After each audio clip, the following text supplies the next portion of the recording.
Hello बच्चों। मैं हूं Kevin Daniel, all India rank 92 IT Bombay से।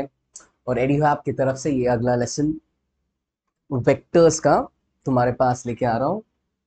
ठीक है, तो आज हम देखेंगे ये सारे टर्म्स का क्या मतलब है। Displacement, distance, position vector, average velocity, average speed और एवरेज एक्सेलरेशन। ठीक है, वैसे देखा जाए तो ये टर्म्स काइनेमैटिक्स एक चैप्टर होगा जो हम कुछ देर बाद करेंगे। वेक्टर्स और कैलकुलस वगैरह के बाद काइनेमैटिक्स करेंगे। तो ये सारे काइनेमैटिक्स के टर्म्स है। ठीक है, काइनेमैटिक्स होता है स्टडी ऑफ मोशन, तो उसमें ये सारे टर्म्स आते हैं, तभी वापस है ना ये देखने को मिलेगा। पर अभी थोड़ा सा जस्ट आइडिया दे रहा हूँ।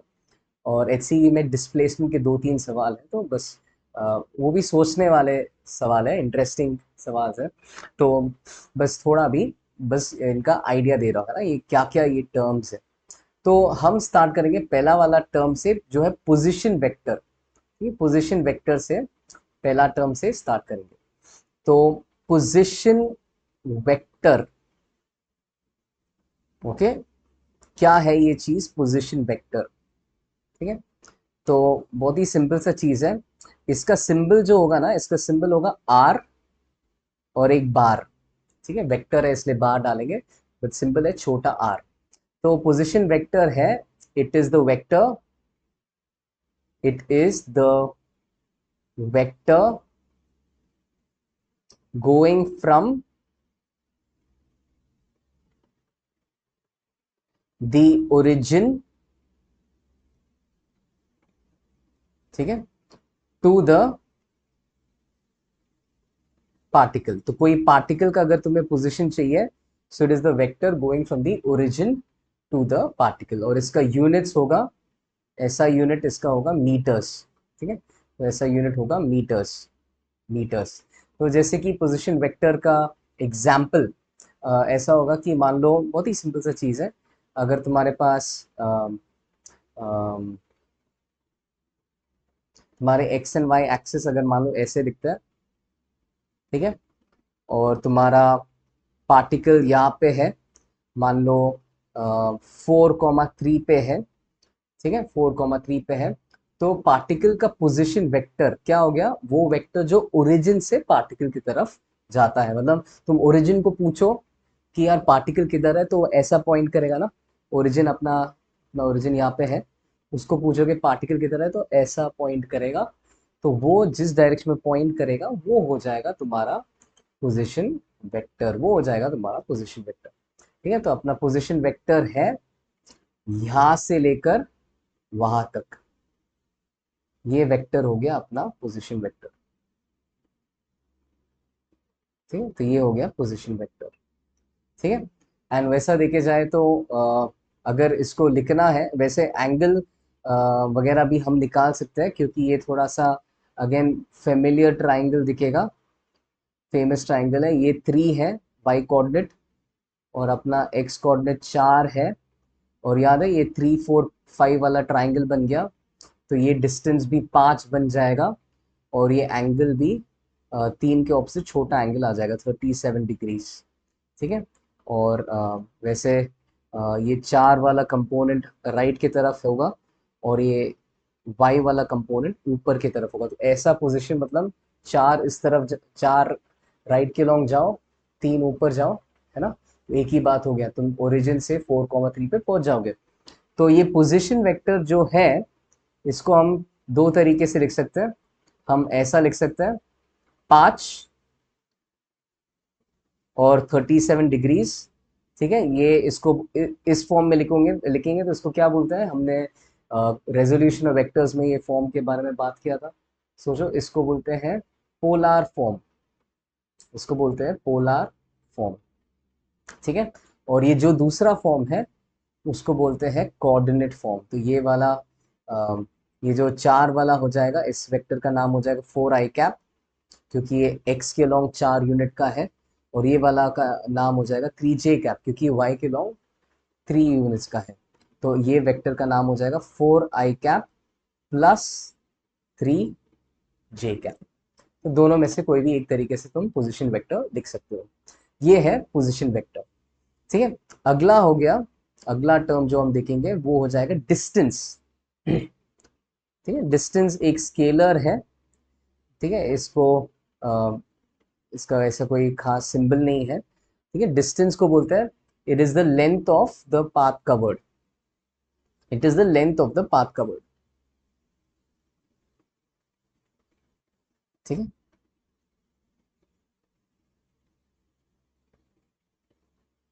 ये हो गया अपना distance, is the length of the path covered. और डिस्टेंस का यूनिट्स हो जाएगा मीटर्स। ठीक है, और डिस्टेंस का मैं भी एग्जाम्पल दूंगा। ठीक है, बट हम एक बार डिस्प्लेसमेंट का डेफिनेशन देखेंगे और फिर डिस्टेंस का भी एग्जाम्पल देखेंगे। तो डिस्प्लेसमेंट,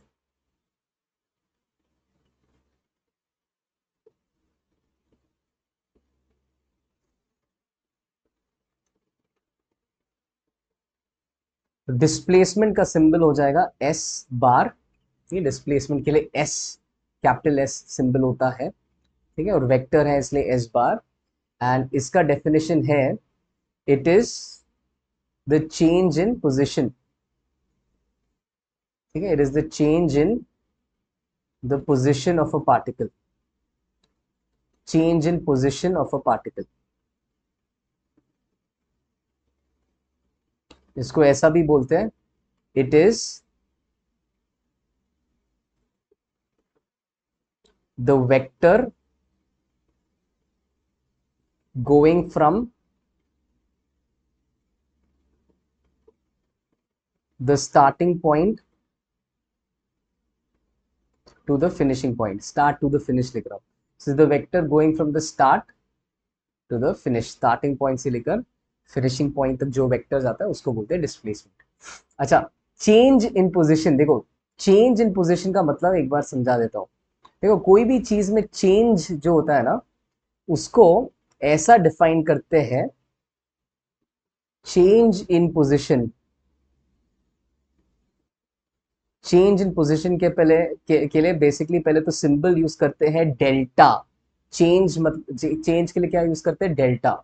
और पोजिशन का सिंबल क्या था, आर बार। तो delta R bar is change in position. और डेल्टा का मतलब देखो क्या है, चेंज का मतलब क्या है, final condition, final position minus initial position. Change हमेशा फाइनल माइनस इनिशियल होता है। मान लो आपके पास है ना, आज तुम्हारा मनी, मनी के बारे में बात करेंगे। तो आज तुम्हारे बैंक बैलेंस मतलब इनिशियली तुम्हारे बैंक बैलेंस में 100 रुपए था, बाद में तुम्हारे बैंक बैलेंस में 150 रुपए था। तो चेंज कितने से हुआ, कितने से हुआ चेंज, तो चेंज हो जाएगा फाइनल माइनस इनिशियल। 150 माइनस 100, 50 का चेंज आएगा। और ये पॉजिटिव 50 का चेंज आएगा। पॉजिटिव मतलब सच में पैसे बढ़ गया है। ऑन दी अदर हैंड मतलब मान लो अगर ऐसा होता कि तुम्हारा फाइनल बैंक बैलेंस 50 रुपए होता और इनिशियल 100 होता, तब तुम्हारा चेंज कितना होता, चेंज होता -50। माइनस को ऑटोमेटिकली मतलब क्या है कि कम हुआ है ना। तो +50 का चेंज मतलब बढ़ गया, -50 का चेंज मतलब 50 से कम हो गया। कैसे भी देखो, चेंज मतलब फाइनल माइनस इनिशियल, बाद में जो है माइनस इनिशियल जो है। तो चेंज इन पोजीशन मतलब final position minus initial position. ठीक है, अभी इसको अगर हम एक फ्रेश पेज में देखें, ठीक है, इससे डिस्प्लेसमेंट का क्या मतलब होगा वो एक बार देख लेते हैं। तो देखो ये मैंने ऐसा एक्सिस बना लिया। ठीक है, ये मेरा एक वाई एक्सिस और ये मेरा एक्स। ठीक है, और मान लो पार्टिकल पहले यहाँ पे था, ये स्टार्टिंग पॉइंट था। ठीक है, और मान लो ये फिनिशिंग पॉइंट था। ठीक है, और मान लो पार्टिकल ऐसा घूम फिर के जाता है, घूम फिर के मतलब ऐसा ऐसा ऐसा ऐसा कुछ तो करके यहाँ पहुंचता है। तो ये जो घूम फिर के जो जाता है ना, वो पाथ का लेंथ होता है डिस्टेंस। इसको बोलते हैं डिस्टेंस। ठीक है, ये टोटल पाथ जो कवर होगा उसको बोलते हैं डिस्टेंस। ठीक है, और अभी इनिशियल पोजीशन वेक्टर, इनिशियल पहला पोजीशन वेक्टर ये हो गया, ये हो गया इनिशियल पोजीशन वेक्टर। ठीक है, ये हो गया फाइनल पोजीशन वेक्टर। ओके। अच्छा, मुझे मुझे r final minus r initial चाहिए।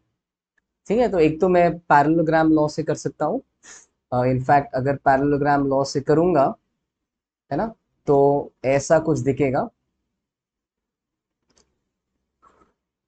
ठीक है, ये मैंने इनको ऑपोजिट साइड्स ड्रॉ करके पैरेललोग्राम बना लिया। यहाँ पे देख सकते हो, यहाँ पे टेल टू टेल जॉइंट है। यहाँ पे टेल टू टेल जॉइंट है।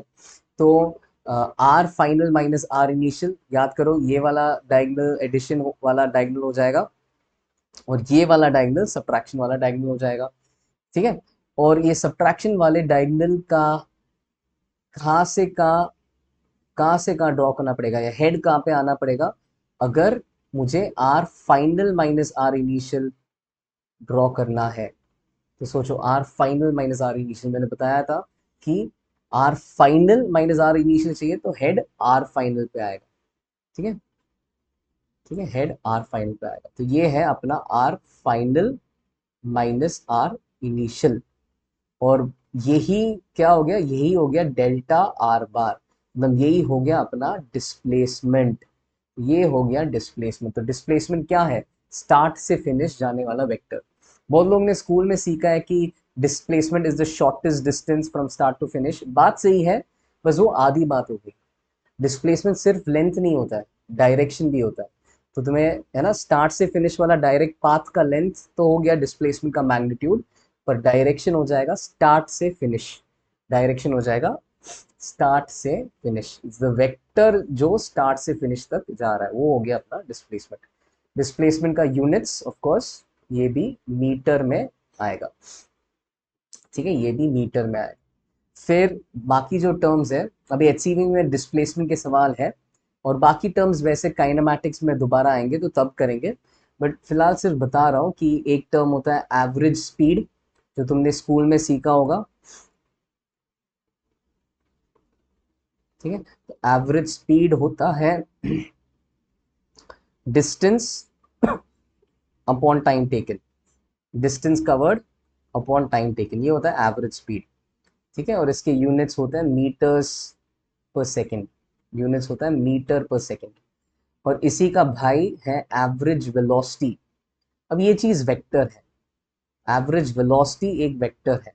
ठीक है, वी बार। और इसका फॉर्मूला होता है displacement by time taken. Displacement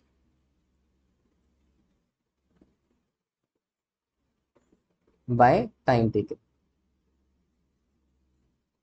okay, ठीक है, तो ये भी इसका यूनिट्स है मीटर्स पर सेकेंड। इसका यूनिट्स है मीटर्स पर सेकेंड। ठीक है, average speed distance by time, तो डिस्टेंस निकालना आता है तो बस कितना टाइम लगा उससे डिवाइड कर लो तो एवरेज स्पीड आ जाएगा। एवरेज वेलोसिटी के लिए डिस्प्लेसमेंट निकालना आता है तो कितना टाइम लगा उससे डिवाइड कर लो तो एवरेज वेलोसिटी आ जाएगा। ठीक है, और एक आखिरी चीज, एवरेज एक्सेलरेशन। ठीक है, एवरेज एक्सेलरेशन ये भी एक वेक्टर क्वांटिटी है। इसका डेफिनेशन हो गया change in velocity. Okay, change in velocity upon time taken. तो इसका डेफिनेशन हो गया change in velocity upon time taken. मतलब कैसे लिख सकते हैं, delta v bar upon time. या कैसे लिख सकते हैं, v final vector minus v initial vector upon time taken. ठीक है, तो इसका एक एग्जाम्पल देखते हैं, फिर अच्छे से समझ में आएगा। ठीक है, सभी सभी को एक साथ देखते हैं। तो जैसे मान लो एक पार्टिकल, है ना, यहाँ से यहाँ गया।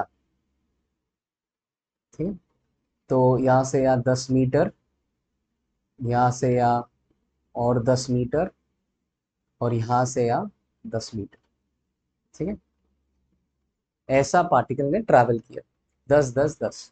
ठीक है। अब मान लो कि पार्टिकल का टाइम जो था ना वो यहाँ पे इसने ये पोर्शन यहाँ से या इसने 2.5 सेकेंड्स में कंप्लीट किया। कितना? 2.5 सेकेंड्स। या चलो मान लो 2 सेकेंड में कंप्लीट किया ये वाला। ठीक है, 2 सेकेंड में कंप्लीट किया। ये वाला पार्ट उसने 5 सेकेंड में कंप्लीट किया, और ये वाला नीचे वाला पार्ट उसने 1 सेकेंड में कंप्लीट किया। ठीक है, तो 2, 1 और 5। 2 second, 1 second, 5 second. 2 second, 1 second, 5 second. ठीक है। तो अभी इसमें जैसे पहला टर्म जो है हम देखेंगे डिस्टेंस। तो डिस्टेंस सोचो कितना होगा? डिस्टेंस, डिस्टेंस हो गया लेंथ ऑफ पाथ कवर्ड। तो ये पूरा चीज का लेंथ हो जाएगा डिस्टेंस। अपना डिस्टेंस हो जाएगा 10 + 10 + 10। तो डिस्टेंस हो जाएगा 30 मीटर। जैसे ही डिस्टेंस निकाल दिया तुम एवरेज स्पीड निकाल सकते हो। कितना होगा एवरेज स्पीड? सोचो। एवरेज स्पीड होता है डिस्टेंस बाय टाइम। अब डिस्टेंस है 30, टाइम टेकन है 5 + 2 + 1, है ना? तो डिस्टेंस अपॉन टाइम, टाइम कुल मिलके कितना हो गया? 5 + 2 + 1, 8 हो गया। तो एवरेज स्पीड हो गया 30/8 मीटर्स पर सेकेंड। तो ये हो जाएगा 15/4, है ना? 3.75 आ जाएगा। इसको डिवाइड करके देखोगे 3.75, या 3/4, 3.75 मीटर्स पर सेकेंड। ये हो गया स्पीड। अभी डिस्प्लेसमेंट, डिस्प्लेसमेंट क्या हो जाता है? Vector going from start to finish. ये हो जाएगा अपना डिस्प्लेसमेंट। ठीक है, और डिस्प्लेसमेंट हो जाएगा कितना यार? ये 10 10 10, है ना? तो ये सीधा एक स्क्वायर बन रहा है, तो ये भी 10, ये भी 10। तो डिस्प्लेसमेंट हो जाएगा 10 मीटर नीचे की तरफ, ऐसा। ये हो गया अपना डिस्प्लेसमेंट का आंसर, 10 मीटर इस डायरेक्शन में। फिर हो जाएगा एवरेज वेलोसिटी। तो एवरेज वेलोसिटी हो जाएगा डिस्प्लेसमेंट अपॉन टाइम। टाइम कितना निकाला हमने? 5 + 2 + 1। तो टाइम है 8 सेकेंड, डिस्प्लेसमेंट है 10। तो 10 अपॉन 8, ये हो जाएगा अपना टाइम। Average velocity 10/8। तो ये कितना आ रहा है? 5/4, 1.25, है ना? 1.25 मीटर पर सेकेंड। ठीक है, तो ये सब आ गया। अच्छा, डायरेक्शन वही होगा जो डिस्प्लेसमेंट का होगा। टाइम से डिवाइड करने में डायरेक्शन थोड़ी चेंज हो जाएगा, है ना? तो डायरेक्शन वही होगा जो डिस्प्लेसमेंट होगा का होगा। तो एवरेज वेलोसिटी ऐसा दिखता है, 1.25 मीटर्स पर सेकेंड नीचे की तरफ। तुम्हारा डिस्टेंस, है ना, या तो डिस्प्लेसमेंट के बराबर रहेगा या उससे बड़ा रहेगा। उसी तरह तुम्हारा जो स्पीड है ना, क्योंकि स्पीड डिस्टेंस बाय टाइम है और velocity displacement time by time है, स्पीड भी वेलोसिटी से बड़ा होगा या बराबर होगा। बराबर, बराबर तब होगा जब है ना, बराबर तब होगा जब टर्न नहीं करेगा ना, कभी पार्टिकल टर्न ही नहीं करेगा, सीधा जाएगा, तब डिस्टेंस और डिस्प्लेसमेंट दोनों बराबर होंगे। ठीक है। अच्छा, आखिरी चीज और क्या बाकी है? Average acceleration. तो एवरेज एक्सेलरेशन के लिए मुझे वेलोसिटीज निकालना है। तो जैसे अगर तुम यहाँ पे देखोगे, है ना, ध्यान से, ये पोर्शन में, ये पोर्शन में पार्टिकल का स्पीड जो था, ये पोर्शन में पार्टिकल का स्पीड था 10/2। ये पोर्शन में पार्टिकल का स्पीड था 10/2, मतलब 5 मीटर पर सेकेंड। फिर ये पोर्शन में पार्टिकल का स्पीड था 10/1। मैंने मिटा दिया, सो सॉरी। ये पोर्शन में पार्टिकल का स्पीड था 10/1। तो ये 10/1 मतलब यहाँ पे स्पीड है 10 मीटर पर सेकेंड। ठीक है, तो स्पीड कितना था वो निकाल सकते हो। और यहाँ पे ये पूरे पोर्शन में, है ना, अंत तक इसका स्पीड फिर यहाँ पे कितना था? 10/5, मतलब 2 मीटर पर सेकेंड। डिस्टेंस बाय स्पीड से मैं डिस्टेंस बाय टाइम से स्पीड निकाल रहा हूँ। तो मुझे दिख रहा है कि इनिशियल वेलोसिटी वेक्टर ये है 5 मीटर्स पर सेकेंड। ठीक है, और मेरा फाइनल वेलोसिटी वेक्टर ये है।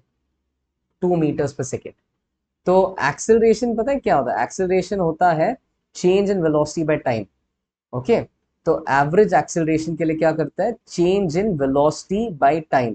अब इसमें कुछ बच्चे ऐसे करते हैं कि वो सोचते हैं कि एवरेज एक्सेलरेशन के लिए हम चेंज इन वेलोसिटी बस 2 - 5 बाय टाइम ऐसा करते हैं। ये गलत है। 2 - 5 बाय टाइम गलत है। क्यों गलत है? क्योंकि एवरेज एक्सेलरेशन में ये जो चीज है ना, ये एक वेक्टर, ये दोनों वेक्टर्स है। ये जो चीज है ये एक वेक्टर सब्ट्रैक्शन है। वेक्टर सब्ट्रैक्शन, सादा सब्ट्रैक्शन नहीं। ठीक है, वेक्टर सब्ट्रैक्शन करना है, वेक्टर सब्ट्रैक्शन, सादा वाला नहीं। तो यहाँ पे वेक्टर सब्ट्रैक्शन, तो यहाँ पे क्या करेंगे हम लोग? Average acceleration final velocity minus initial velocity upon time, इनको, है ना, तो फाइनल वेलोसिटी और इनिशियल वेलोसिटी को सब्स्टिट्यूट करेंगे। फाइनल वेलोसिटी क्या है? क्या है? फाइनल वेलोसिटी है 2 लेफ्ट की तरफ और इनिशियल वेलोसिटी है 5 राइट की तरफ। तो अगले पेज पे वो ड्रॉ कर लेता हूँ। फाइनल वेलोसिटी है 2 मीटर पर सेकेंड लेफ्ट की तरफ, इनिशियल वेलोसिटी है 5 मीटर पर सेकेंड राइट की तरफ। टाइम टेकन दिया था 8। अब सब्ट्रैक्ट कैसे करते हैं तुम्हें पता होगा। सब्ट्रैक्ट के लिए इसको माइनस साइन इसके साथ क्लब कर लो तो वेक्टर उल्टा हो जाएगा, तो फिर उल्टा होके उसको ऐड कर लो। सब्ट्रैक्शन मतलब उल्टा करके ऐड करना। तो 2 मीटर्स पर सेकेंड जो है टुवर्ड्स द लेफ्ट, उसके साथ साथ 5 मीटर्स पर सेकेंड टुवर्ड्स द लेफ्ट को ऐड कर लो। तो ये हो जाएगा, ये 8 सेकेंड्स है, तो 5 + 2 ये कुल मिलके 7 आ जाएगा इस तरफ। तो 7 मीटर पर सेकेंड स्क्वायर अपॉन 8, 7/8 मीटर्स पर सेकेंड स्क्वायर, ये आ जाएगा अपना आंसर। ठीक है, जो थिंक 0.875 हो जाए। बट आइडिया आई होप तुम्हें समझ में आ गया। ये है फर्क displacement, distance, average acceleration, average velocity, average speed के बीच में। एंड वैसे देखा जाए तो ये मोस्ट ऑफ द ये जो टर्म्स है वो हम काइनेमैटिक्स में देखेंगे। अभी थोड़ा एक आइडिया बस दे दिया। क्या पता तुम्हें वेक्टर्स का कोई क्वेश्चन करते वक्त तुम्हें हो सकता है ये टर्म्स दिखे। अब एचसीवी में डिस्प्लेसमेंट पे 2-3 सवाल है, अच्छे सवाल है, लॉजिक वाले सवाल है, तो प्लीज खुद से ट्राई कीजिए। और अटक गए तो प्लीज मेरे वीडियो सॉल्यूशंस देख लीजिए। ठीक है, एंड सवाल के क्वेश्चन नंबर्स है 7, 8 और 9। 7, 8 और 9। ठीक है, 7, 8 और 9, तो एक बार वो लिख लेते हैं। ओके, तो होमवर्क डिस्प्लेसमेंट पे रहेगा ये, एचसीवी एक्सरसाइज, वापस चैप्टर 2 एक्सरसाइज के क्वेश्चंस 7, 8 एंड 9। ठीक है, प्लीज ट्राई कर लो। अगले क्लास में मिलते हैं। Bye bye. EduHub, India's online learning hub. Download the app now.